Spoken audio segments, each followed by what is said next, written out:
একদিন ছোট্ট খরগোশ রবি তার বনে বসে ভাবছিল, জীবনটা কত একঘেয়ে। যদি কিছু উত্তেজনাপূর্ণ করতে পারতাম।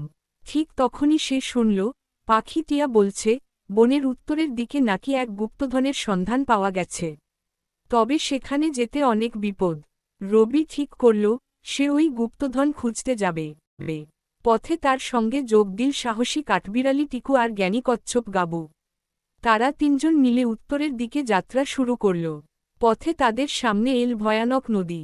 গাবু তার শক্তিশালী পিঠ দিয়ে সবার সাহায্যে নদী পার করল। এরপর তারা পৌঁছাল গহন জঙ্গলে। সেখানে বিশাল সিংহ রাজা তাদের পথ আটকায়। রবি ভয়ে কাঁপছিল, কিন্তু টিকু বলল, আমরা এখানে যুদ্ধ করতে আসিনি। আমরা শুধু গুপ্তধন খুঁজতে এসেছি। সিংহ রাজা মুগ্ধ হয়ে বলল, তোমাদের সাহস আর সততার জন্য আমি তোমাদের সাহায্য করব। অবশেষে তারা গুপ্তধনের খোঁজ পায়, কিন্তু সেটি কোনো সোনাদানা নয়।